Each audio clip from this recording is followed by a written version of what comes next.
ओम नारायण नारायण नारायण नारायण। सभी मित्रों को राम राम। पावनखिंड। दोस्तों, जिस किसी ने भी पावनखिंड का अमर इतिहास पढ़ा है, छत्रपति शिवाजी महाराज ने घोड़खिंड का नाम पावनखिंड क्यों रखा, उस रात्रि को हिंदवी स्वराज्य की निर्णायक रात्रि क्यों कहा जाता है, ये इतिहास जिस किसी ने भी पढ़ा है, ये संभव ही नहीं है कि पावनखिंड ये नाम सुनने के बाद उसके शरीर पर रोंगटे खड़े ना हो। पावनखिंड ये नाम सुनते ही हृदय भावनाओं से भर जाता है। आप सभी जानते हैं कि इस फिल्म को लेकर मैं कितना ज़्यादा उत्साहित हूँ। करीब 2 वर्ष पहले इस फिल्म को अनाउंस किया गया था, तभी मैंने इस फिल्म पर वीडियो भी बनाया था और उस वीडियो में मैंने पावनखिंड के इस अमर इतिहास को, शौर्य और पराक्रम से भरे हुए इस अद्भुत अमर इतिहास को मैंने इस वीडियो में बताया था।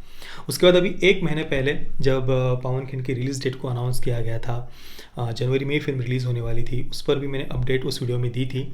पर कोरोना के कारण फिल्म को फिर से एक बार पोस्टपोन किया गया। कई बार पावनखिंड ये फिल्म पोस्टपोन हुई है, पर अभी फाइनली आखिरकार 18 फरवरी को पावनखिंड ये फिल्म थिएटर में रिलीज़ हो रही है। आज दोपहर को एवरेस्ट मराठी यूट्यूब चैनल पर 9 घंटे पहले इसके ट्रेलर को रिलीज़ किया गया। 9 घंटों में अभी तक इसे 4 लाख व्यूज़ मिल चुके हैं और करीब 53,000 लोगों ने इसके ट्रेलर को अभी तक लाइक किया है। पर दुख के साथ मुझे बताना पड़ रहा है कि ये फिल्म केवल और केवल मराठी में ही रिलीज़ हो रही है। पर फिर भी मैं कहूँगा कि अगर आप महाराष्ट्र में हैं तो इस फिल्म को आप बिल्कुल भी मिस मत करना। इंग्लिश सबटाइटल्स तो फिल्म में होंगे ही, मुझे विश्वास है। तो अगर आप महाराष्ट्र में हैं या आपके नज़दीकी सिनेमाघर में अगर ये फिल्म लगी हुई है तो आप इसे बिल्कुल भी मिस मत करना। देखिए, अभी थोड़ी देर पहले मैंने इसके ट्रेलर को देखा, मुझे पता भी नहीं था ट्रेलर रिलीज़ हुआ है। दोपहर को मैं दूसरे कुछ कामों में बिजी था, ट्रैवल भी कर रहा था। अभी शाम को मैंने जब आप सबके कमेंट्स पढ़े तब मुझे पता चला कि ट्रेलर रिलीज़ हुआ है। मैं इतना ही कहूँगा कि दिग्पाल लांजेकर जी जो शिवराज अष्टक ये फिल्म बना रहे हैं, उनमें से ये तीसरी फिल्म है। 8 फिल्मों की वे श्रृंखला बना रहे हैं। छत्रपति शिवाजी महाराज और उनके मावड़ाओं के इतिहास पर आधारित ये 8 फिल्मों की श्रृंखला दिग्पाल लांजेकर जी बना रहे हैं। उनमें से ये तीसरी फिल्म है और मैं इतना ही कहूँगा कि हर एक उनकी फिल्म के साथ में फिल्म एक इम्प्रूवमेंट हमें देखने को मिल रही है। इस बार पावनखिंड के ट्रेलर में हम देख सकते हैं कि जो तलवार से घाव के जो वार के जो सीन हैं, उससे जो घाव शरीर पर हो रहे हैं वे हमें दिख रहे हैं। जो खून की छींटे उड़ रहे हैं वो भी हमें वीएफएक्स के द्वारा ट्रेलर में दिख रहे हैं। हालांकि अभी भी इम्प्रूवमेंट में काफ़ी स्कोप है, पर फिर भी पहले की फिल्मों की अपेक्षा इस बार काफ़ी अच्छे बजट के साथ में पावनखिंड को बनाया गया है, ये हमें दिख रहा है। इस बार उन्हें थोड़ा सा रिस्क, थोड़ी सी उन्हें हिम्मत बांध कर इसे हिंदी में रिलीज़ करना चाहिए था, डब करवाना चाहिए था। भले ही जितनी अपेक्षा है उतना कलेक्शन नहीं भी होता, पर फिर भी कहीं से तो शुरुआत होनी चाहिए ना। मराठी फिल्मों को भी कहीं से तो शुरुआत करनी होगी। पावनखिंड के साथ ये शुरुआत होनी चाहिए थी, मुझे ऐसा लगता है। ये एक ऐसा इतिहास है जो हर किसी को पता होना ही चाहिए। मेरी तो बहुत वर्षों से इच्छा है कि पावनखिंड के इतिहास पर 300 के जो हॉलीवुड की फिल्म है उसके लेवल की, उस बजट की फिल्म बननी चाहिए।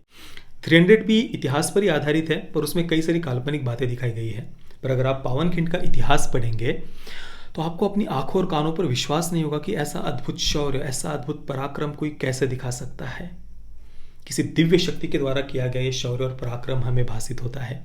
छत्रपति शिवाजी महाराज और उनकी 300 मावड़ाओं की ये सेना, बाजी प्रभु देशपांडे जी और बांदल सेना, उनके द्वारा सिद्दी जौहर और उसकी मदद में आए हुए मुगल, उनकी जो 10,000 से भी अधिक की जो सेना थी, उन्हें केवल 300 मावड़ाओं ने, छत्रपति शिवाजी महाराज के केवल 300 मावड़ाओं ने मौत के घाट उतार दिया था।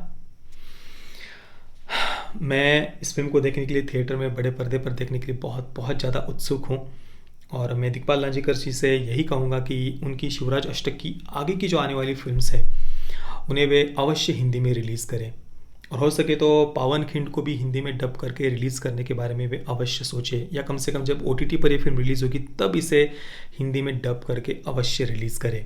बाकी ट्रेलर की अगर मैं बात करूँ तो चाहे मेकअप हो, कॉस्ट्यूम्स हो, सिनेमेटोग्राफी हो, विजुअल्स हो या फिर बैकग्राउंड म्यूज़िक हो, ये सारी बातें हमें आज से 350 वर्ष पहले के समय में लेकर के जाती है। तो ये बातें तो मुझे ट्रेलर की पसंद आई ही, पर इसके साथ ही 2 और बातें मुझे इस ट्रेलर की सबसे ज़्यादा पसंद आई और वो है इसके 2 डायलॉग्स। एक तो अरे राजांचं शिलेदार आम्ही, आमच्या रक्ताचा रंग एकच भगवा। ये एक डायलॉग जिसका अर्थ होता है कि अरे महाराज के सरदार हैं हम, हमारे खून का रंग एक ही, भगवा।